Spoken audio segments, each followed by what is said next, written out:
त्यानंतर विशेष मुद्दे तर असायलाच पाहिजे, कारण हे अधिवेशन राज्यातील जनतेवरती येणारी संकट, आलेली संकट, त्यांच्या काही अपेक्षा, ह्याची पूर्तता आणि सरकारकडनं पुढच्या काळामध्ये काय होणार आहे ह्याचं एक दिशादर्शक असं अधिवेशन असतं.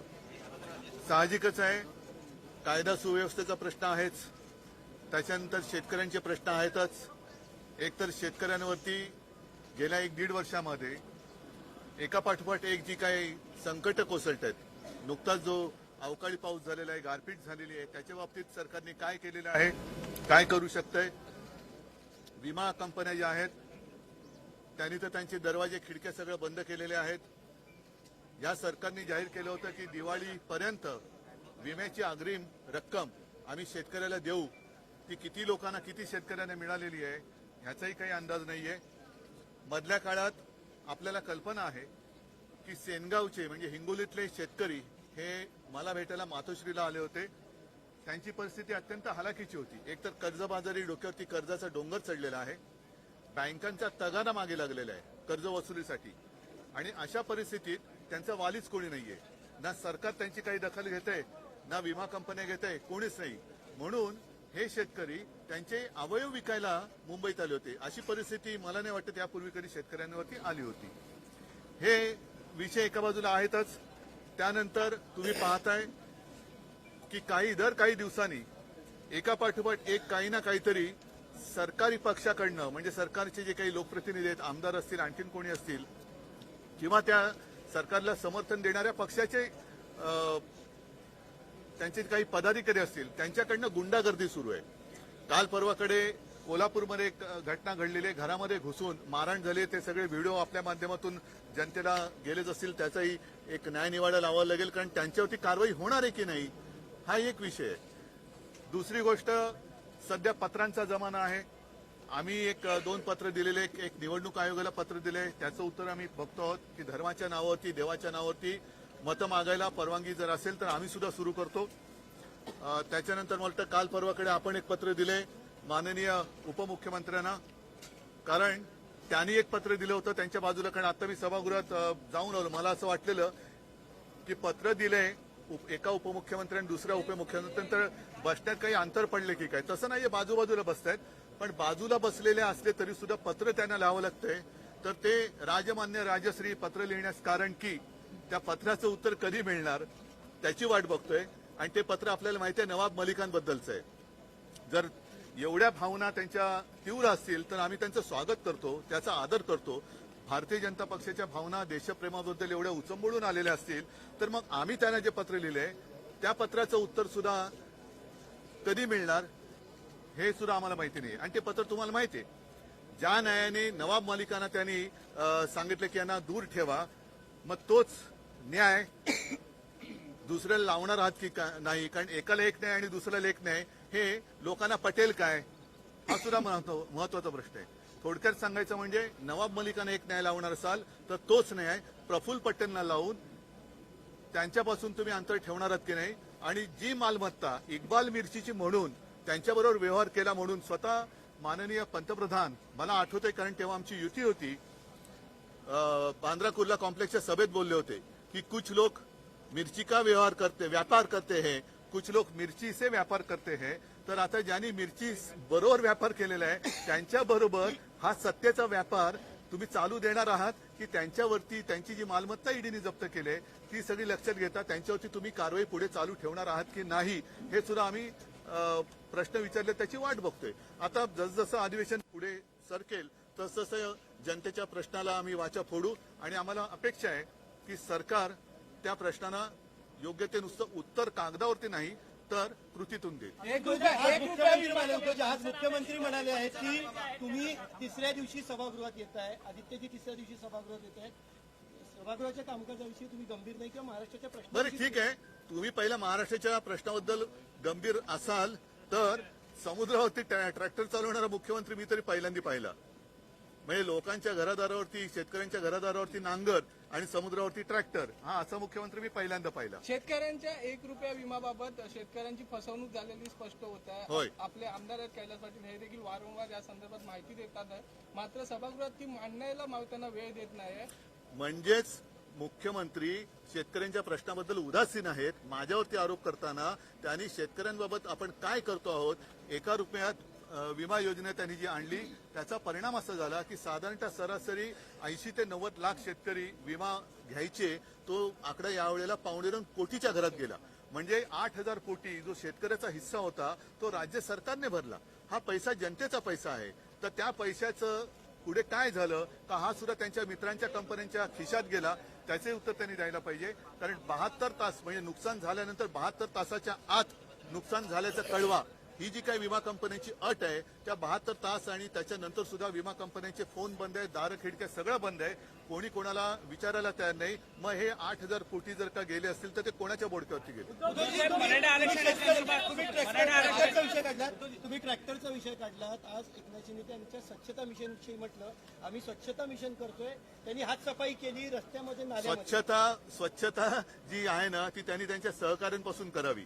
ज्या आरोप केलेले डागी सहकारी त्यांच्या आहेत त्यांची पहिली स्वच्छता करावी, हिंमत असावी असेल तर. कारण बीच क्लीन करण्यासाठी वगैरे समुद्र किनारे क्लीन करण्यासाठी मुंबई महापालिका समर्थ आहे. मुंबई महापालिका समर्थ आहे. आम्ही गेली 25 वर्ष महापालिका बघत आलेलो आहोत, या पुढे सुद्धा बघणार आहोत. स्वतः जर मुख्यमंत्र्यांना समुद्र सफाई करण्याची वेळ आली असेल तर ते प्रशासन करायला फुली म्हणजे या अधिवेशनामध्ये मराठा समाजाला संजय राऊतांनी आपल्या पत्रकार परिषदेत खुलासा केलाय. खरं तर महाविकास आघाडीचं सरकार बनत असताना तुम्ही मुख्यमंत्री म्हणून एकनाथ शिंदे यांना बनवणार होता. त्यावेळेस हेच उपमुख्यमंत्री अजित पवार यांनी तक्रार केली होती की आम्ही एकनाथ शिंदेच्या हाताखाली काम करणार नाही. तत्कालीन मुख्यमंत्री तुम्ही झालात. मग या संपूर्ण संदर्भातला खुलासा काय नक्की? मला वाटतं प्रत्येकाने विषय मांडलेले आहेत, त्याच्यावरती पुन्हा बोलण्यात काही अर्थ नाहीये. पण आज आणखीन एक गोष्ट जी सकाळी मी विमानतळावरती उतरल्या मला आपल्यापैकी काही जणांनी विचारलं, ते 370 कलम काश्मीरमधलं हटवलं गेलं 4-5 वर्षापूर्वी. तो निर्णय सुप्रीम कोर्टाने कायम ठेवला. त्याच्याबद्दल मला खरंच आनंद आहे आणि मी सुप्रीम कोर्टाला धन्यवाद देतोय. कारण 370 कलम हटवण्यासाठी शिवसेनेचाही आग्रह होता.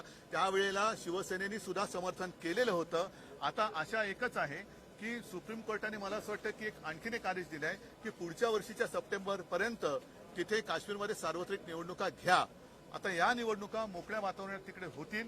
आणि विशेष म्हणजे सध्या मी मध्ये ऐकलं की स्वतः पंतप्रधान गॅरंटी घेतात ती मोदी गॅरंटी आहे. तर मोदीजींनी गॅरंटी घ्यावी की जे काश्मीरी पंडित आतंकवाद्यांच्या दहशतीमुळे स्वतःची घरं दारं मालमत्ता सोडून त्यांना देशाटन करावं लागलं, स्वतःच्या देशामध्ये निर्वासित होण्याची वेळ आली होती, त्यावेळेला कोणतीही तशी हातामध्ये सत्ता होती नव्हती. पण एकमेव हिंदू हृदय सम्राट शिवसेना प्रमुखांनी त्यांना महाराष्ट्रामध्ये सहारा दिला होता. आता मोदीजींनी गॅरंटी घ्यावी की या निवडणुकीमध्ये जे देशभर काश्मीरी पंडित स्वतःची घरदारं सोडून गेलेले आहेत ते सगळेजण आपापल्या घरी परततील आणि विधानसभेच्या निवडणुकीत मतदान करतील. आणि त्याचबरोबरीने आणखीन अपेक्षा आहे की काश्मीरची निवडणूक जर का घेणार असाल ती घ्यावीच लागेल, घ्यायलाच पाहिजे. तर एकदा पाकव्याप्त काश्मीर पण आपल्यात घ्या, म्हणजे अख्ख्या काश्मीरची एकदाच निवडणूक आहे. या हिवाळी अधिवेशनामध्ये मराठा आरक्षणासंदर्भात नाही असं बोलल्या जाते. या सगळ्या गोष्टी जगजाहीर आहेत, त्याच्यात मला काही जायचं. हिवाळी अधिवेशनामध्ये मराठा समाजाला मोठ्या प्रमाणात अपेक्षा आहेत.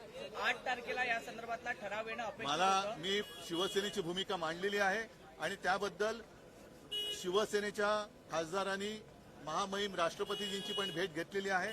आमची मागणी आम्ही केलेली आहे. ती मागणी अशी की सर्व समाजाला ज्यांना आवश्यकता असेल त्यांना आरक्षण द्या, पण ज्यांना दिलेलं आहे त्यांच्या हक्काचं काही न काढता हे आरक्षण दिलं गेलं पाहिजे. याचा अर्थ असा की आपण इकडे जरूर काय जे ठराव करायचा करा, कारण त्याही वेळेला शिवसेनेने पाठिंबा दिलेलाच होता.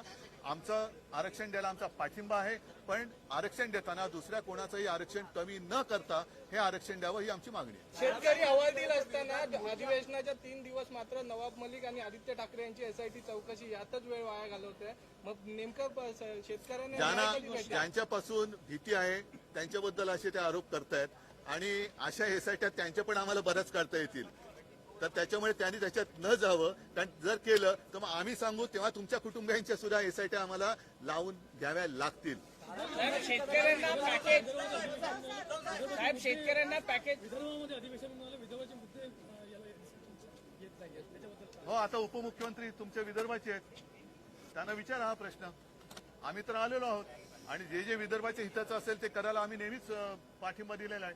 त्याच्यामुळे विदर्भाचे काय अख्ख्या महाराष्ट्राचे जे जनहिताचे प्रश्न आहेत, जनहिताचे विषय आहेत, त्याला पाठिंबा द्यायला शिवसेना कधी कचरणार नाही. शिवसेना त्यांच्या सोबत राहील. शेतकऱ्यांच्या बांधावर मुख्यमंत्री आणि उपमुख्यमंत्री हे गेले. एवढं सगळं तुम्ही दाखवतायत का? शेतकऱ्यांना पॅकेजची घोषणा व्हायला उशीर होतोय का? नाही, माझं तर म्हणणं असं आहे की आता ही थोतांड खूप झाली. अजूनही अवकाळीबद्दल पंचनामे होत आहेत की नाही काहीच कल्पना नाही. गारपिटीचे पंचनामे झाले असतील नाही कल्पना नाही, कारण आम्ही दरवेळेला शेतकऱ्यांकडे जातो. यावेळेला मी गेलो नाही शेतकऱ्यांच्या बांधावर, कारण काय होतं की मलाच असं वाटतं की आपण जातो, शेतकरी मोठ्या विश्वासाने माझ्याशी बोलतात आणि मी त्यांना सांगतो. जेव्हा मी मुख्यमंत्री होतो तेव्हा इकडेच जे अधिवेशन झालं होतं, ह्याच अधिवेशनात मी शेतकऱ्यांची कर्जमुक्ती जाहीर केली होती आणि ती अंमलात आणली होती. तशीच जर का त्यांना हे पंचनाम्याचं वगैरे थोतांड आता करता येत नसेल तर शेतकऱ्यांची पुन्हा एकदा कर्जमुक्ती करा, ही शिवसेनेची आग्रही मागणी आहे. तुम्ही देवेंद्र फडणवीसांचा दाखला देऊन सांगितलं की नवाब मलिकांवरती गंभीर आरोप असल्याचं पत्र लिहिलं. सध्या नवाब मलिक अजित पवार गटाच्या सोबत जाऊन बसतायत. महाविकास आघाडीत त्यांच्या असण्याविषयी काही ठोस निर्णय तुम्ही घेणार आहात का? कारण खुद्द गृहमंत्र्यांनी त्यांच्यावरती आरोप असल्याचं म्हटलेलं.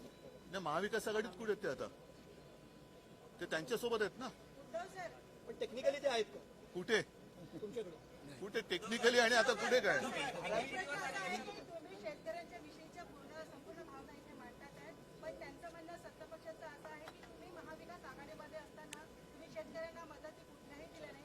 मुख्यमंत्री असताना आम्ही सत्तापक्षात आल्यानंतर ठीक आहे. आम्ही त्यांना मदत हा केली. हा असं त्यांचं हा प्रश्न मला नवीन आहे. माझं तर म्हणणं असं आहे की तुम्हीच शेतकऱ्यांच्या बांधावर जा आणि शेतकऱ्यांना विचारा की उद्धव ठाकरेच्या काळामध्ये जी कर्जमुक्ती झाली होती ती तुम्हाला मिळाली होती की नव्हती.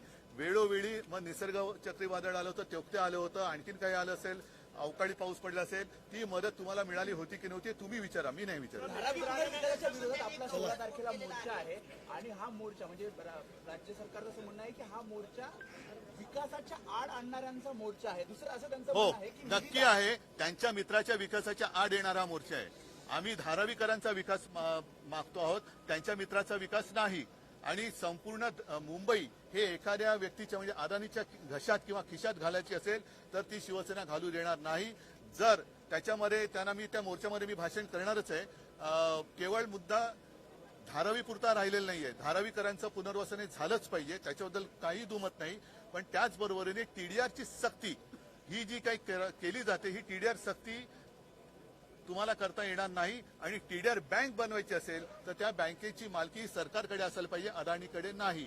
हा एक धारावीचा बद्दल विषय झाला. त्याचबरोबरीने उपनगरामध्ये वीज बिलाचा जो एक प्रश्न आहे त्याही बद्दल आम्ही आवाज उठवण्यासाठी हा मोर्चा काढलेला आहे. मोर्चा काढतो. वीज दर म्हणजे प्रचंड बिलं येत आहेत. काल तर मला कोणीतरी भेटलं आणि सांगितलं की 2 बिलं अशी आली आणि मी तक्रार केल्यानंतर 3रं बिल त्यांनी 0 रकमेचं पाठवलं.